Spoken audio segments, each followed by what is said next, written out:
আসছে নবরাত্রি, আর নবরাত্রি মানেই আমরা জানি যে মায়ের শুভ আগমন এবং শুভ শক্তির এই যে প্রসার, অশুভ শক্তিকে নাশ করে শুভ শক্তির প্রসার। তো এই সময় আমাদের করণীয় কি? আমরা কি কি করলে সুখ শান্তি সমৃদ্ধির দিকে আরো কয়েক পা এগিয়ে যেতে পারবো? এই প্রশ্নটা আজকে পণ্ডিতজির কাছে আমি রাখবো। নবরাত্রি কথাটা কিন্তু আমাদের বাঙালিদের মধ্যে প্রচলিত খুব কম। হ্যাঁ, ঠিক আছে, বছরে নবরাত্রি কিন্তু হয় 4 বার। 4 বার? 4 বার আচ্ছা। নবরাত্রি হয় 4 বার। দুটো হয় গুপ্ত নবরাত্রি, আর দুটো হচ্ছে আমরা জানি। কোনটা কোনটা আমরা জানি? একটা হচ্ছে সামনে দুর্গাপুজো আসছে, সেটা একটা নবরাত্রি। আর একটা হচ্ছে যেটা বাসন্তী পুজোর সময় হয় চৈত্র মাসে, তখন একটা নবরাত্রি। চৈত্র একটা নবরাত্রি। আর যে দুটো নবরাত্রি আছে সেটার একটা হলো জগদ্ধাত্রী পুজোর সময় একটা নবরাত্রি, আমি অন্তত জানতাম। ওটা কিন্তু একটা নবরাত্রি। আর একটা হয় সরস্বতী পুজোর সময় একটা নবরাত্রি। এটাও আমি জানতাম, এবং আমার মনে হয় আমার অনেক দর্শক বন্ধুই জানেন। এই 4টে নবরাত্রি আছে। এই 4টে নবরাত্রি মধ্যে এই দুটো প্রচলিত বেশি, দুটো গুপ্ত আছে। ওইগুলো যারা সাধন মার্গে রয়েছে, যারা সাধন ভজন নিয়ে রয়েছেন, তারা ওগুলোতে নিয়ে কাজকর্ম করেন। তো এই যে নবরাত্রি শুরু হচ্ছে, এই সময় মায়ের 9 দিনে 9টা রূপের পুজো হয়। আর আমাদের অ্যাকচুয়ালি হিন্দু শাস্ত্র মতে কিন্তু মহালয়ের শেষ হলো, অমাবস্যা কেটে গেল, প্রতিপদ স্টার্ট হলো, ওই প্রতিপদ থেকে কিন্তু নবরাত্রি স্টার্ট হয়ে গেল। আচ্ছা। কিন্তু আমরা বাঙালিরা এই পুজোটাকে আমরা কিন্তু একটু এতদিন ধরে টেনে কন্টিনিউ 9 দিন ধরে করতে একটা অসুবিধা, তারপরে পরিবেশ পরিস্থিতির উপর একটা, এইসবের জন্য কিন্তু পুজোটাকে আমরা 4 দিনে ভাগ করেছি। 4 দিনে কিন্তু দেবী দুর্গার পুজো হচ্ছে, নবরাত্রি কিন্তু হচ্ছে না। আচ্ছা। দেবী দুর্গার পুজো হচ্ছে। নবরাত্রি মানে হচ্ছে 9 দিনে 9টা রূপের পুজো হবে। স্কন্দ মাতা আছে, চন্দ্রঘণ্টা আছে, বৈষ্ণবী আছে, বিভিন্ন রকম রূপ রয়েছে। মানে মায়ের 9টা রূপ, মায়ের 9টা রূপের পুজো হবে। কালরাত্রি আছে, এরকম বিভিন্ন 9টা রূপের পুজো হবে।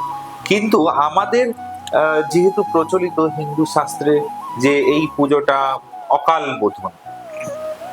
অকাল বোধন কেন বলেছে? কারণ বছরে 6টা মাস কিন্তু দেবতারা ঘুমিয়ে থাকে। আচ্ছা, ঠিক আছে, আর 6টা মাস দেবতারা জাগে।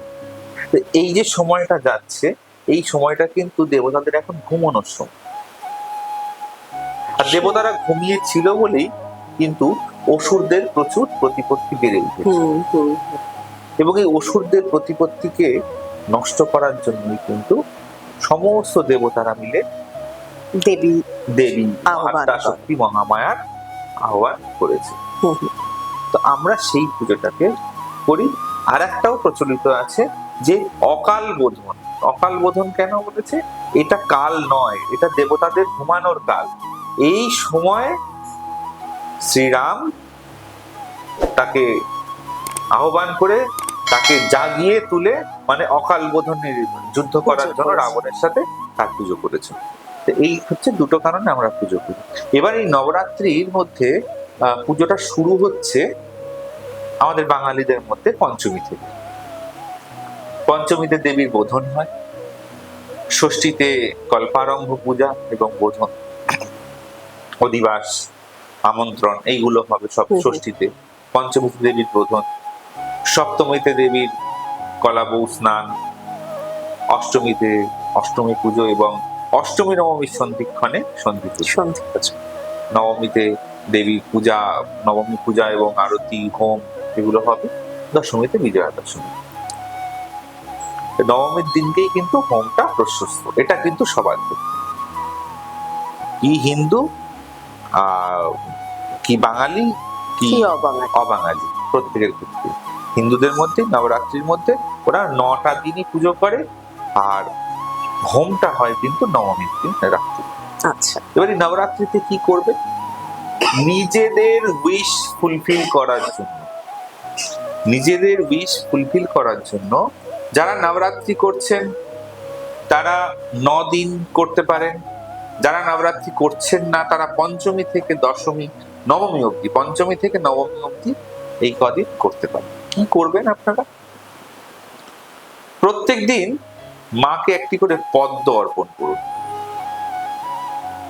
একটি করে পদ্ম ফুল সুন্দর করে ফুটিয়ে সেটা দেবীর যে পুরোহিত থাকবেন ওখানে, সেই পুরোহিতের কাছ থেকে মন্ত্র বলে, নিজেদের উইশ বলে সেই পদ্ম ফুল আপনারা দেবীর চরণে অর্পণ করুন।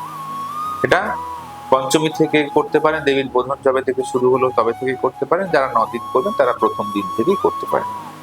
9 দিন, এবার 9 দিন করলে তাহলে বাকি দিনে আপনারা, ঠাকুর তো আসবে পঞ্চমীতে, চতুর্থীতে, তাহলে বাকি দিনে করে আপনারা করবেন। বাড়িতেও করতে পারেন আপনারা, বাড়িতে যদি দেবী দুর্গার কোনো ফটো থাকে তাতেও আপনারা করতে পারেন। শুদ্ধভাবে লাল একটা বস্ত্র, নতুন বস্ত্রে মায়ের যে মূর্তি হোক বা মায়ের যে ফটো হোক সেটা মানে বাড়িতে রাখবেন। রেখে সেখানে একটা করে প্রদীপ জ্বালাবেন, ঘিয়ের প্রদীপ জ্বালাবেন, ঘিয়ের প্রদীপ জ্বালাবেন এবং একটি করে পদ্ম ফুল অর্পণ করবেন। আর একটা কাজ বিশেষ করে মনস্কামনা সিদ্ধ করার জন্য, যেটা অতি অবশ্যই করে করবেন, একটি পান পাতা নেবেন, সেই পান পাতার উপরে সুন্দর করে মধু লাগাবেন, মধু লাগিয়ে সেই পানটাকে খিলি বানাবেন, খিলি বানিয়ে এটা আপনারা দেবীর পায়ে অর্পণ করবেন। এবং যেটা যেটা মনে মনে উইশ করবেন সেটা উইশ করবেন ওই যখন পানটা অর্পণ করবেন। তারপরে যে উইশ করেছিলেন বলে মায়ের চরণ এটা কিন্তু ভুলে যাবেন, দেখবেন উনি ঠিক পূরণ করে দেবেন।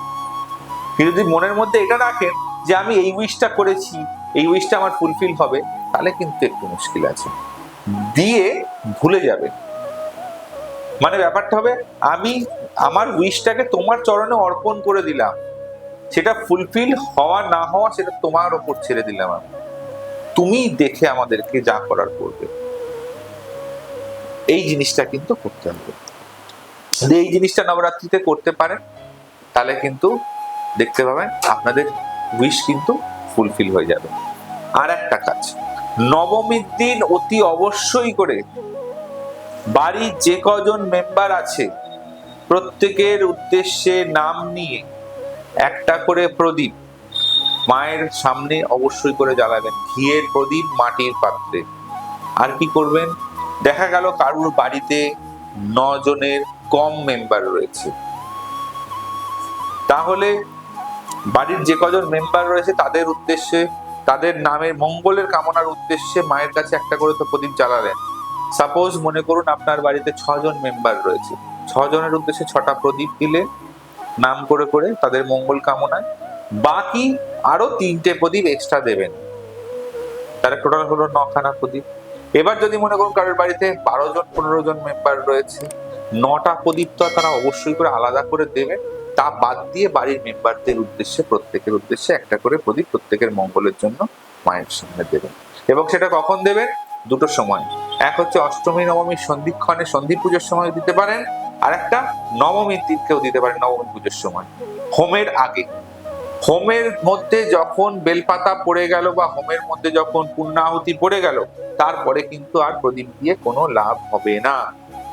অর্থাৎ একটি করে মাটির প্রদীপ অতি অবশ্যই করে প্রত্যেকের মঙ্গলের জন্য অবশ্যই করে দীপ দান করবেন। এতে কি হবে, যার উদ্দেশ্যে করছেন, বাড়ির যে মেম্বারের উদ্দেশ্যে করছেন, তার জীবনের যদি কোনো অশুভ ছায়া থাকে সেটা সেই দীপের আলোতে আলোকিত হয়ে যাবে এবং অশুভত্ব কেটে শুভত্বে পরিণত হবে। এইভাবে কিন্তু চিন্তা ভাবনা নিয়ে করবেন।